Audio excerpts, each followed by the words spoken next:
Então agora, Dr. Carlos Bobon irá mostrar o testemunho pessoal sobre o Marquês da Brantes.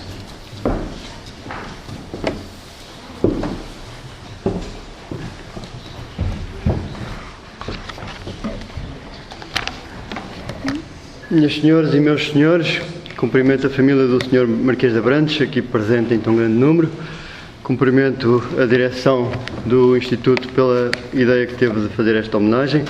É a segunda vez que homenageamos o Sr. Marquês da Brantes nesta casa. A primeira vez foi há 25 anos, logo a seguir à sua morte. O Sr. Marquês da Brantes viveu cedo. Nascido em 1937, casou aos 22 anos, foi pai aos 23 e aos 28 anos já era pai de 5 filhos. Com 24 anos tornou-se chefe de uma das maiores casas titulares portuguesas. Com 27 anos tomou posse do arquivo da Casa da Brantes e começou a publicar uma copiosa obra que todos os anos foi enriquecendo. Aos 36 anos começou a escrever as suas memórias, que se ficaram pelo preâmbulo, e aos 56 anos morreu. Já se falou aqui da obra. Agora falemos um pouco do homem por trás da obra, como se costuma dizer, ou do homem para além da obra. Nenhuma destas expressões convencionais se adapta à figura do nosso homenageado. O Sr. Marquês da Brantes não era pessoa para ficar atrás de nada, nem para se deixar apagar pelo que quer que fosse. A sua poderosa e exuberante personalidade, as suas opiniões categóricas, a viva consciência do seu valor não só se infiltram na sua escrita, como em todas as páginas da sua obra. Não nos encontramos na presença de um historiador que se apaga perante os documentos ou de um frio e minucioso cientista que examina as suas provas com burocrática indiferença. Ele também sabia ser minucioso, meticuloso, mas mesmo nos seus trabalhos mais meticulosos está sempre presente a vigorosa afirmação das suas convicções. Quando lemos os trabalhos do Marquês da Brantes, nunca esquecemos quem é o autor daquelas linhas que estamos a ler. Em todos os seus trabalhos ele punha sempre toda a sua paixão, todo o calor, toda a força belicosa do seu feitio apaixonado. Ele foi tudo menos um especialista. Como a maior parte dos genealogistas, começou a sua obra motivado pela vontade de conhecer a sua própria ascendência. Mas ao contrário da maior parte deles, não se ficou por aí. Cada problema que encontrou pela frente abriu-lhe novos horizontes, atraiu para nova esfera de estudo. O espírito do Sr. Marquês deleitava-se na resolução de problemas e enigmas. Era grande consumidor de literatura policial, grande jogador de xadrez e apaixonado por todo o tipo de desafios mentais.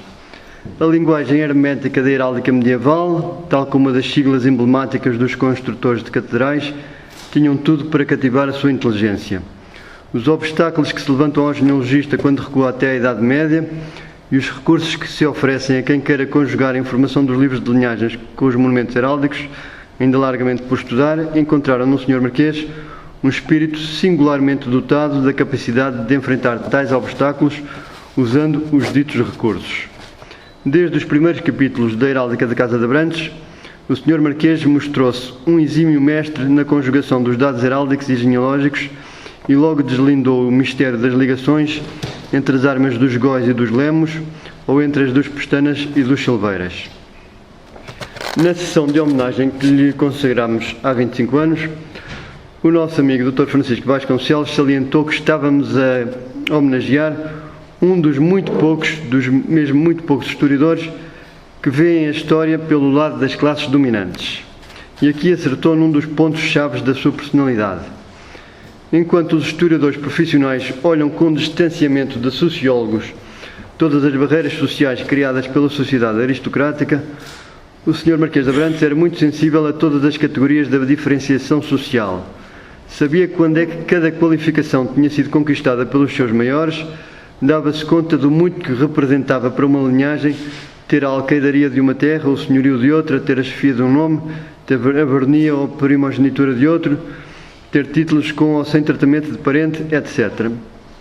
A antiga sociedade portuguesa era para ele uma questão de identidade familiar, estava viva.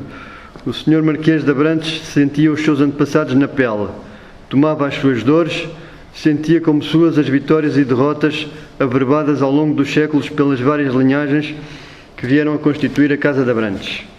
Vivia interiormente os bons e os maus momentos dos seus antepassados e sabia traduzir na escrita essa íntima fusão. Veja-se um exemplo disso na eloquente narrativa do drama familiar que atingiu o terceiro Conde de Penaguião, embaixador de Portugal na Inglaterra de Cromwell.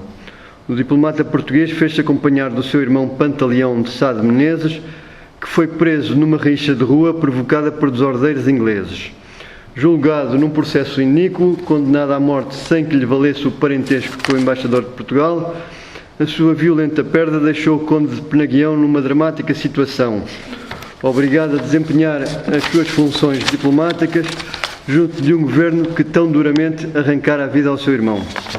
É com palavras de sentida mágoa que o Sr. Marquês de Abrantes faz o leitor partilhar toda a impotente amargura que terá pesado no coração do seu antepassado. O Sr. Marquês teve desde muito novo a consciência do seu valor. Sempre soube que tinha uma personalidade invulgar. Quem é que começa a escrever as suas memórias aos 36 anos, se não tiver a aguda percepção de ser uma figura que se distingue do vulgo? Vivendo no culto da casa e da linhagem, em íntimo convívio com altas figuras da galeria dos seus antepassados, sabia que o seu perfil não era dos mais apagados nesse desfile de notabilidades. Os seus maiores tornaram-se grandes por proezas bélicas, políticas, diplomáticas. Ele engrandecia-se nos combates do espírito. Mas, sabendo isso, doía-lhe a circunstância de não viver na atmosfera de grandeza que sempre fora apanágio da Casa de Abrantes. Parecia-lhe isso uma injustiça do destino, não poder viver como um grand seigneur, expressão de que ele tanto gostava e que resumia para ele todo o ideal da personalidade aristocrática. Um grand seigneur significava, na sua visão idealizada, um aristocrata que fosse grande em tudo, nas suas origens, nas suas ambições, na sua fidelidade ao rei e à pátria, no requinte do gosto e das maneiras, na largueza da sua cultura literária e artística, na generosidade e no desprendimento dos seus gestos. O Sr. Marquês sentia-se espiritualmente um grand seigneur, mas os contratempos da vida material, para os quais tinha tão pouca apetência, deixavam-no acabrunhado por se sentir preso ao lado mais vil da vida. Outra circunstância que o penalizava, e já se falou disso aqui, era a falta de uma carreira académica que lhe poderia abrir muitas facilidades na sua atividade de investigador. Aspirava a um doutoramento honoris causa que provavelmente conseguiria obter se tivesse vivido mais uns anos. Esta falha no seu currículo não diminuía em nada, no entanto, a absoluta confiança do Sr. Marquês na superioridade que os seus conhecimentos e a sua obra publicada lhe conferiam. Não hesitava ele em repreender asperamente quantos se atreviam a entrar nos seus domínios sem uma sólida fundamentação documental e crítica. Não só lhes apontava os deslates, como lhes verberava o atrevimento por se aventurarem em terras alheias. Veja-se, a título de exemplo, o opúsculo Quem te manda a ti, sapateiro, em que o jovem Marquês de Abrantes, com 36 anos, fustiga impiedosamente um venerando membro da Academia da História por se ter pronunciado desajeitadamente sobre a história e sucessão do Ducado de Aveiro. Não é segredo para ninguém, e já se falou disso hoje várias vezes, que o Sr. Marquês tinha um temperamento belicoso, aguerrido, batalhador, que se revelava em todas as manifestações da sua atividade social ou intelectual. Essa é uma das características mais salientes da sua inteligência, que confere à sua escrita um estilo vincadamente afirmativo. Há pessoas que revelam as suas faculdades mais poderosas quando encontram pela frente a oposição, o confronto, a contradição. O Sr. Marquês era uma delas. A sua obra está recheada de opiniões categóricas, de calorosas defesas de certas teses e de severas condenações de outras. A sua inteligência encontrava inspiração nestas vigorosas oposições. Em cada divergência de opiniões encontrava ele uma causa, um combate da verdade com a mentira, do bem contra o mal, combate no qual se alistava com todo o ardor do seu temperamento fogoso e com toda a verve dos seus dotes intelectuais. Obstinado na defesa das suas teses, não era, no entanto, o clássico teimoso que nada demove da sua posição. Era sensível à argumentação racional. Se alguém o enfrentasse com sólidos argumentos ou com documentação bem estudada, era capaz de aderir à tese oposta à sua e passava a defender o novo credo com o zelo exaltado que sempre assinalava a sua postura. Senhor de um raciocínio ágil e veloz, impacientava-se com aqueles que não lhe acompanhavam o pensamento. quando aderia a uma tese, custava-lhe aceitar que outros se deixassem ficar para trás, hesitantes ou insensíveis à força dos argumentos que o tinham convencido. Como também já se disse hoje, viveu, como poucos, a sua pertença ao Instituto Português de Heráldica. Durante 30 anos, encheu este Instituto com a sua presença. Frequentador assíduo das nossas reuniões, às quais raramente faltava, investiu no Instituto uma grande porção das suas energias intelectuais e afetivas. Aqui tinha boa parte dos seus inimigos, aqui tinha também boa parte dos seus adversários ou mesmo inimigos. Os grandes e pequenos incidentes da vida do Instituto, tanto os temas académicos como as acidentadas relações pessoais entre os sócios, eram um tema favorito das suas conversas. Os trabalhos dos outros sócios mereciam toda a sua atenção. Se eram raras as reuniões a que faltava, ainda mais raras eram aquelas em que estava presente e não falava. Aqui, neste Instituto, tinha o Sr. Marquês de Abrantes a sua tribuna, o seu palco. Era aqui que brilhava pelos seus dotes de orador e pela sua vasta cultura. E ele gostava de brilhar, gostava de tornar patente a vastidão dos seus conhecimentos. Sentado na primeira fila, o Marquês de Abrantes pedia a palavra, mal terminava uma comunicação. Levantava-se, imponente na sua elevada estatura, prendendo entre os dedos a longa boquilha que amparava o seu cigarro, e lançava-se num extenso comentário. Nesse momento ele reinava pela estrutura física e intelectual que se impunham a todos os que o ouviam. Falava com a vontade de um orador nato, seguia um raciocínio límpido, sem hesitar nem gaguejar. Servido por uma portentosa memória, polvilhava o seu discurso com abundantes citações das suas muito variadas leituras. Os autores das comunicações já comentavam de antemão com o seu extenso comentário. Era um comentador arguto, mas parcial, muito generoso quando a comunicação lhe agradava, ríspido e cortante quando as teses lhe pareciam descabidas. Mas sabia salientar os pontos com mais valor na comunicação apresentava e muitas vezes acrescentava pormenores saborosos aos temas tratados, encorajava os mais novos, abria-lhes caminhos e indicava-lhes pistas de investigação. O Sr. Marquês teve uma vida profissional acidentada e nem sempre consentânea com as suas aptidões. Depois do 25 de Abril encontrou a estabilidade económica como funcionário da Assembleia da República, onde aos poucos foi sendo encaminhado para tarefas mais próximas da sua vocação. Nos anos 80 ficou agregado à Biblioteca da Assembleia da República e em finais dessa mesma década foi requisitado para prestar serviço na Comissão dos Descobrimentos, lugar onde finalmente se sentiu como peixe na água. A sua progressão profissional foi acompanhada da lenta, mas firme progressão do seu prestígio como investigador. Nos anos 70, ganhou créditos como genealogista e heraldista, com breves incursões históricas e biográficas. Embora a sua produção principal fosse publicada em revistas dedicadas a temas de heráldica e genealogia, começava a ser lido fora dos circuitos especializados e reconhecido como pessoa com capacidade para escrever sobre os mais diversificados assuntos. Era presença assídua nas jornadas arqueológicas, escrevia em boletins regionais das câmaras do Porto, de Cascais, de Abrantes ou de Gaia. As câmaras das povoações de que a Casa de Abrantes tivera o senhorio reconheciam nele uma invulgar autoridade em questões de história local.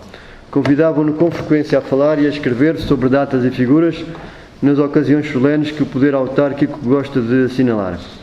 Era também colaborador assíduo da revista Panorama, onde revelava a sua aptidão para ligar as questões históricas e genealógicas com a história da arte. No princípio dos anos 80, já afirmara a sua reputação de medievalista, era lido e consultado nos meios académicos ligados a essa época.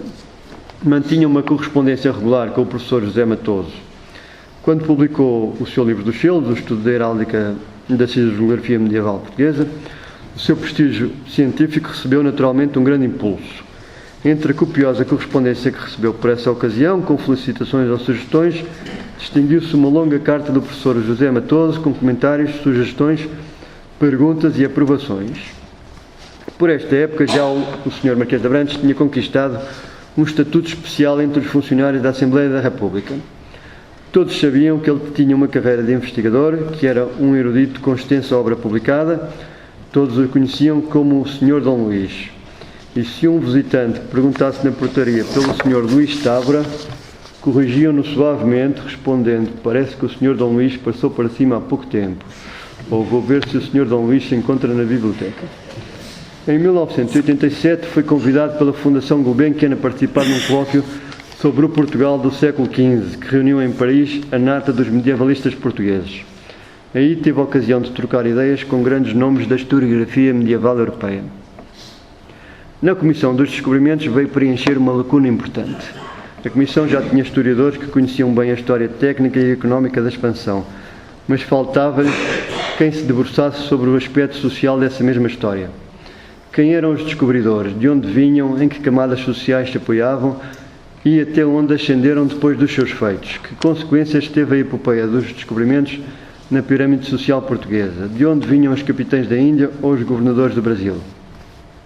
Em todos estes pontos, o Marquês de Abrantes veio consolidar a capacidade científica da Comissão. Foi ele um dos fundadores da revista Oceanos, em que colaborou assiduamente desde o primeiro número. Morreu pouco antes da publicação do número 13. Nesta revista e noutros trabalhos da Comissão, muito contribuiu para esclarecer as relações entre as elites sociais dos séculos XV e XVI e a epopeia dos descobrimentos, não só traçando o largo panorama da evolução da nobreza em Portugal, desde a Idade Média, mas também desvendando com íntimo conhecimento de casos particulares as trajetórias pessoais e familiares das figuras mais notórias da nossa expansão marítima. Nos princípios da década de 90, a vida parecia sorrir ao Sr. Marquês, depois de décadas de dificuldades. Acarinhado e encorajado por intelectuais com notória craveira, como Luís de Albuquerque, Vasco Graça Moura, Maria Velho da Costa, Zita Seabra e muitos outros, era escutado com a admiração devida ao seu invulgar cabedal de conhecimentos. O seu estilo literário, que se vinha apurando ao longo de 3 décadas, dava-lhe a confiança para se lançar no campo da ficção histórica com o romance O Tempo da Ira. Já iam longe os tempos de arrelias e contratempos constantes. Se as coisas continuassem assim, previa ele que vinham aí tempos melhores, mas ao mesmo tempo uma ameaça pesava no seu horizonte e o Marquês de Abrantes vivia com clara consciência disso. Depois de vários acidentes cardíacos, já não se iludia com a perspectiva da longevidade. Tinha abandonado os projetos de longo prazo e agradecia a Deus cada dia de vida. Se admiramos a pujança com que o Sr. Marquês se lançou a investigar tão variados temas no espaço de 30 anos, podemos ainda ter um vislumbre de alguns outros temas que ele tencionava prender futuramente na sua rede de historiador. Na lista dos trabalhos que anunciava em preparação desde os anos 80, encontramos um armorial medieval, uma história do Palácio de São Bento, uma história do parlamentarismo português e das instituições representativas nacionais, um estudo da heráldica autárquica na sigilografia, uma história do legitimismo português, um ensaio sobre o conceito de chefia do nome e armas de Portugal, outro sobre o direito nobiliárquico português, além de notícias biográficas do primeiro Conde de Vila Nova, do primeiro Conde de Abrantes e do primeiro Marquês de Abrantes. Como vemos, a vastidão dos temas, a vastidão e variedade dos temas não tinha limite. De tudo o que se disse anteriormente, ressalta com clareza que o Sr. Marquês de Abrantes teve uma visão invulgarmente alargada das ciências que se cultivavam neste Instituto. É de lembrar que, quando ele começou a sua carreira de investigador, a heráldica e a genealogia lutavam para serem reconhecidas como ciências auxiliares da história. Hoje em dia, felizmente, já ultrapassaram essa fase e, graças a investigadores como o Sr. Marquês de Abrantes, em Portugal, em grande parte, graças ao Sr. Marquês de Abrantes, já são reconhecidas como ciências um bocadinho mais importantes do que ciências auxiliares, já são reconhecidas como ciências cujos temas estão no centro e no coração da investigação histórica. Foi uma figura central do nosso Instituto, uma das grandes figuras do Instituto Português de Heráldica, e por isso agradeço a oportunidade de ter estado aqui a homenagear o Sr. Marquês de Abrantes. Muito obrigado, meus senhores.